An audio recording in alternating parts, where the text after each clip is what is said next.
पता नहीं कैसे, पर कैलाश पर्वत पर एक अजीब सी ऊर्जा महसूस होती है। ये भोलेनाथ का घर है। यहाँ साक्षात शिवजी माँ पार्वती के साथ रहते हैं। मुझे अपने भगवान का घर देखना है। मैं बहुत एक्साइटेड हूँ। इस यात्रा के लिए मैंने करीब 1.5 साल से तैयारियां की हैं। पूना से फ्लाइट पकड़कर हम लखनऊ के लिए रवाना हुए। इंडिगो की इस फ्लाइट ने हमें सुबह जल्दी ही लखनऊ पहुंचा दिया।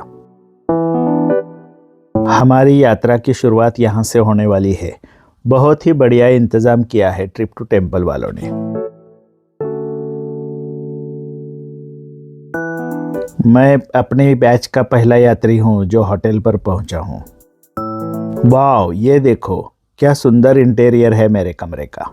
बैगेज होटल पर रखकर हम घूमने चले लखनऊ सिटी। यह बहुत ही साफ सुथरा और खूबसूरत शहर है। शिस्त प्रिय हिंदू हृदय सम्राट योगी जी की वजह से इस शहर की खूबसूरती में 4 चांद लग गए हैं। अब हम आए हैं यहाँ के फेमस श्री दुर्गा खस्ता कॉर्नर पर। यहाँ हम नाश्ता करेंगे। यहाँ की कचौड़ी वर्ल्ड फेमस है। एक सूखे पत्ते पर खस्ता कचौरी प्याज और सब्जी के साथ परोसी गई। साथ में थी मलाई वाली लस्सी। होटल पर वापस आया तो देखा हमारे ग्रुप के बाकी मेंबर्स पहुंच चुके थे और हमारे गाइड डेमोन्स्ट्रेशन दे रहे थे। जो कंडीशन है वो अभी मैं बता रहा था सब लोगों को, मैं बता देता हूँ। अभी नेपालगंज से सिमिकोट की जो फ्लाइंग है वो वेदर की वजह से पिछले 3 दिन से फ्लाई नहीं कर पा रही है फ्लाइट। 2 दिन से इस होटल में रुके हुए हैं। अभी बहुत बोर हो चुके हैं। हमारे आगे का जो ग्रुप था वो 150 लोगों का था। वो सिमिकोट में ही रुका हुआ है। उनको आगे का परमिट नहीं मिला है। हमको अभी यही एक चिंता है कि हमारे ट्रिप का क्या होगा। लेकिन ट्रिप टेम्पल का हिस्ट्री बहुत अच्छा है। उनका रेपुटेशन मार्केट में अच्छा है। देखते हैं आगे होता है क्या। आखिर भोलेनाथ की कृपा। तीसरे दिन सुबह जल्दी ही हमें एक गुड न्यूज़ मिल गई। हमारी यात्रा आज शुरू होने वाली है। हमें रिसेप्शन पर लगेज लेके आने को कहा है। तभी अचानक से इन महंतों की एंट्री हमारे ग्रुप में हो गई। हमारे टूर मैनेजर अभी हमारे नाम लेके 5-5 के ग्रुप बना रहे हैं। ब्रेकफास्ट तो हमने जल्दी ही कर लिया था। अभी यहाँ बैठकर राह देख रहे हैं हमारी बारी कब आती है। हमारे ग्रुप के बाकी सब सदस्य यहाँ पर इकट्ठा हुए हैं। हमें अपना लगेज यहाँ पर एक जगह छोड़ने के लिए कहा है। मैंने भी अपना बैग यहाँ पर रख दिया है। यहाँ से 5-5 के ग्रुप में हम इनोवा या आर्टिका कार में नेपालगंज तक जाएंगे। आखिरकार सबसे लास्ट में हमारा नंबर आया और हमारी गाड़ी अभी आ चुकी है। चलो देखते हैं इससे अभी सफ़र कैसा होता है। नेपालगंज से लखनऊ तक का सफ़र 4 घंटे का है। मेरे साथ जो कपल है वो उनका नाम है सुनील चतुर्वेदी जी। वो अपने वाइफ के साथ इस यात्रा पर आए हुए हैं। लखनऊ से नेपालगंज तक का प्रवास बहुत सुहाना लगता है। रास्ते अच्छे हैं और मौसम भी अच्छा था। गाड़ी का एसी शुरू था। पता नहीं चला कब हम नींद में खो गए। लगभग 3.5 घंटे में ही हम नेपालगंज पहुंच गए। खाली आधार कार्ड दिखाकर नेपाल में प्रवेश दिया जाता है। तो अभी हम पहुंच गए हैं हमारे होटल सिद्धार्था में। हमारे ग्रुप के बाकी सदस्य पहले से ही पहुंच चुके हैं। रिसेप्शन हॉल में पहले हमें तिलक लगाया, फिर रुद्राक्ष की माला पहनाई गई और वेलकम ड्रिंक देके हमारा बहुत अच्छे से स्वागत किया। कॉन्फ्रेंस हॉल में हमारे लिए एक लेक्चर चल रहा था। क्योंकि इस यात्रा में आपको सारी चीज़ें मिलती हैं। इसमें हेलीकॉप्टर भी है, फ्लाइट भी है, ट्रैकिंग पार्ट भी है, होटल पार्ट भी है, डॉर्मेटरी पार्ट भी है। हमारे ट्रिप के बारे में सब कुछ हमें यहाँ बताया जा रहा है। हमारे बाकी सब साथी अब खुश लग रहे हैं। सबके होंठों पर हंसी है। और कल की यात्रा के बारे में एक्साइटमेंट भी। सिद्धार्था होटल के कमरा नंबर 509 में हम रुके हुए हैं। बहुत ही अच्छा रूम है। अरे यार, ट्रिप टू टेम्पल वालों की या होटल की चॉइस बहुत अच्छी रहती है। बहुत बढ़िया इंतज़ाम कर देते हैं ये लोग। अभी शाम के 6:30 बज रहे हैं, तो जल्दी से एक रिक्शा पकड़ के हम जा रहे हैं वागेश्वरी टेम्पल। पूरे भारतवर्ष में लगभग 51 शक्तिपीठ है। इसमें से एक शक्तिपीठ यहाँ नेपालगंज में भी है। अभी शाम को मंदिर बंद होने का समय है, लेकिन उससे पहले हम मंदिर में पहुँच गए। माता सती की जुबान यानी कि जिह्वा यहाँ पर गिर गई थी, इसलिए इसे वागेश्वरी स्थान कहते हैं। शाम की वजह से यहाँ मंदिर में बिल्कुल भी भीड़ नहीं है। हमने स्पेशल टिकट निकाला था, जिसमें पूरा दरवाज़ा बंद करके ऊपर का विग्रह निकाल के हमें साक्षात माता की जिह्वा का दर्शन कराया गया। लेकिन यहाँ पर वीडियो रिकॉर्डिंग अलाउड नहीं है। मंदिर के अंदर एक बहुत बड़ा विशाल कुंड है। स्थानीय लोग इसे दुर्गा तीर्थ या चामुंडा तीर्थ कहते हैं। होटल पर वापस आए तो हमारा डिनर लगभग तैयार था। यहाँ का माहौल और खाना बहुत बढ़िया है। इतनी सारी चीज़ें इकट्ठा देखकर देखते ही मन भर गया। अभी तो बस इसको टेस्ट करना बाकी है।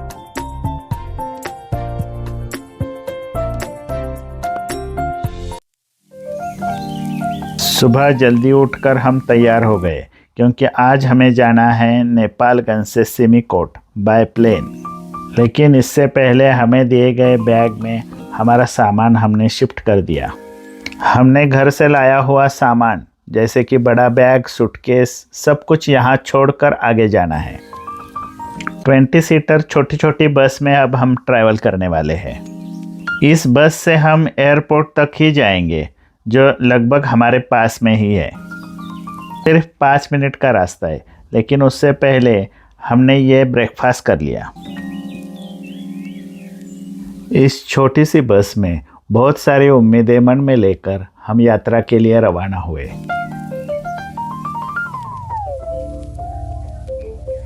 अब हम नेपालगंज एयरपोर्ट पर है। छोटा सा एयरपोर्ट है, लेकिन बहुत साफ सुथरा है। यहाँ का रनवे भी बहुत छोटा है, क्योंकि यहाँ पर ऐसी चार्टर्ड प्लेन खाली चलती है। इसी चार्टर्ड प्लेन से 12 या 15 लोग ट्रैवल कर सकते हैं।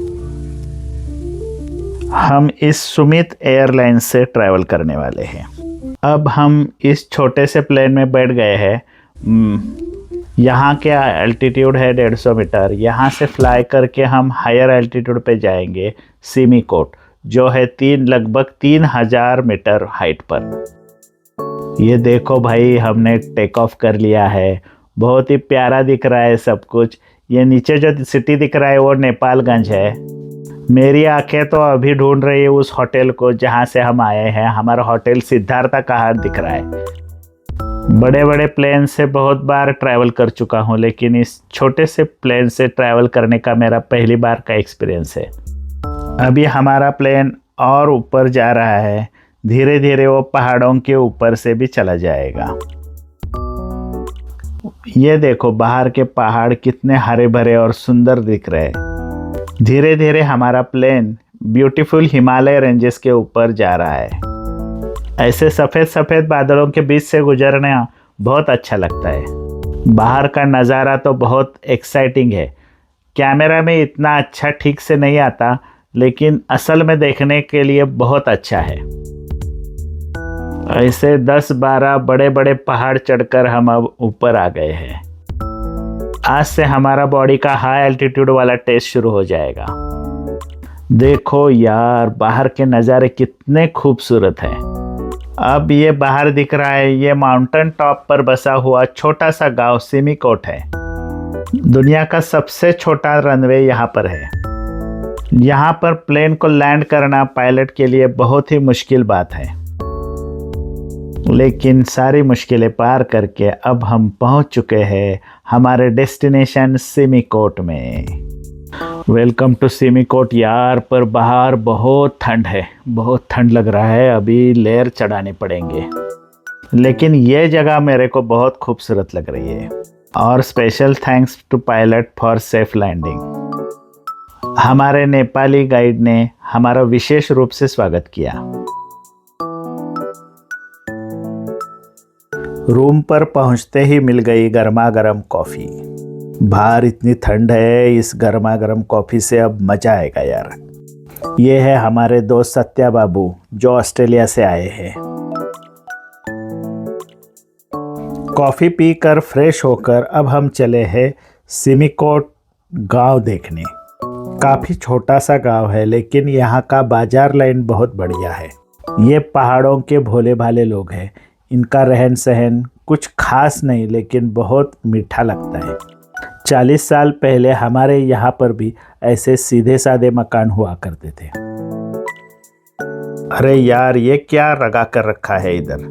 पहाड़ों में ज़्यादातर याक इस्तेमाल होते हैं। उनके लंबे लंबे बालों से ये गुच्छे बनाए हैं। हमारे बैग जिन्होंने लाए थे वो हमें दिख गए, तो उनसे थोड़ी बातचीत कर। आपका नाम क्या है? मेरा नाम पांडे विराट।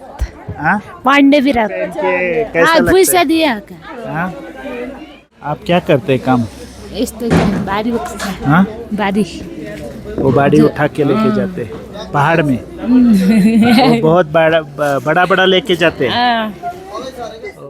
50-60 किलो का बोझ उठाकर ये लोग पहाड़ों पर चढ़ जाते हैं। यही इनकी रोजी रोटी है।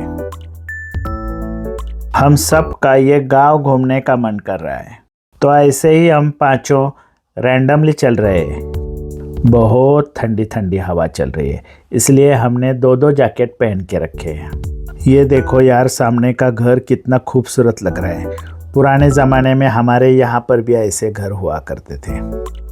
अरे ये देखो यार, यहाँ पर क्या है? सोने की दुकान। इस सुनार के दुकान में देखो बहुत सारी ट्रेडिशनल ज्वेलरी है। इतने ऊंचे पहाड़ पर ये ज्वेलरी शॉप है। चटपटे पानीपुरी पसल। अभी हमको नेपाली नहीं आती, लेकिन ये पानीपुरी का शॉप है। ये दीदी हमें बुला रही है, देखो। अभी इसके पास से एक एक प्लेट पानीपुरी तो बनती है यार। सुना है नेपाल की पानीपुरी बहुत खासम खास होती है। दीदी ने तो चटपटे पानीपुरी हमें टेस्ट करवा ही दिए। मुझे ये मड हाउस देखने में बहुत अच्छे लगते हैं। सत्या बाबू, आपके ऑस्ट्रेलिया में ऐसे सुंदर सुंदर घर नहीं दिखाई देते ना। ये पहाड़ी लोग तो कितनी मेहनत करते हैं ना। देखो हमारे सुरेश बाबू ने कैसा पेड़ ढूंढ लिया है। बड़े पेड़ पर तो हजारों सेब लगे हुए हैं। बहुत ही मीठे होते हैं ये सेब। ये दीदी देखो, टोकरी भर भर के सेब लाई है। ताजे रसीले मीठे सेब। इन पहाड़ों की खूबसूरती देखो यार, क्या अच्छा नज़ारा है। सामने देखो, बड़े पहाड़ पर कितना बर्फ है। इसी वजह से यहाँ पर बहुत ठंड लग रही है शायद। क्या नेचुरल लाइफ जीते हैं ना ये लोग। ये देखो कितने छोटे छोटे प्यारे प्यारे बच्चे हमें बड़े देर से घूर रहे हैं। उनके लिए तो हम परदेसी है ना। नाम क्या है तुम्हारा? और इसका? पत्थर से बने इस 2 मंजिले मकान को देखकर हम दंग ही रह गए। इसे खास बनाती है लकड़ी की सीढ़ियाँ। बहुत देर पैदल चलने के बाद हम पहुंच गए पुराने शिव मंदिर पर। जैसे जैसे शाम होती जा रही है, वैसे ठंड बढ़ रही है। ये देखो भाई, बर्फीले पहाड़ों का नज़ारा। यह जगह मेरे को बहुत अच्छी लगी। क्या अद्भुत नज़ारे हैं यार। ये देखो सामने वो पुराना शिव मंदिर जहां हम जाने वाले हैं।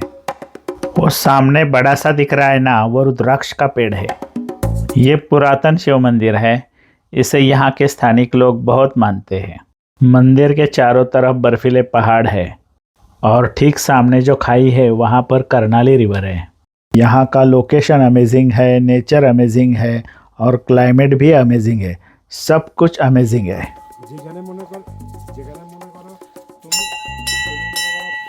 ओम नमः शिवाय, ओम नमः शिवाय, ओम नमः शिवाय, ओम नमः शिवाय, ओम नमः शिवाय।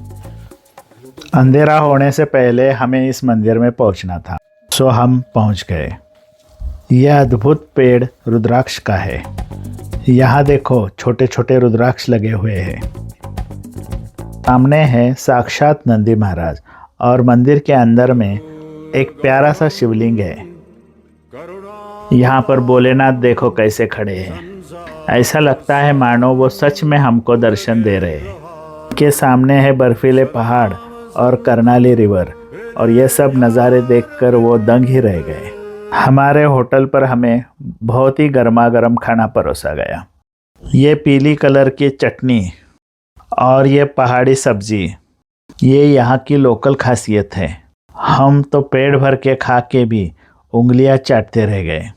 इतना बढ़िया और टेस्टी खाना मैंने ज़िंदगी में पहली बार खाया है। कल अगर वेदर साफ रहा तो हम हेलीकॉप्टर से यहाँ से जाएंगे हिल्सा। हिल्सा से चाइनीज़ बॉर्डर क्रॉस करके हम तिब्बत पहुँच जाएंगे। अगर वेदर साफ रहा और सब कुछ हमारे हिसाब से ठीक चल रहा तो हम कल पहुँचेंगे पुरांग में। तब तक आप स्वस्थ रहो, मस्त रहो और हमारे चैनल को सब्सक्राइब करना मत भूलना।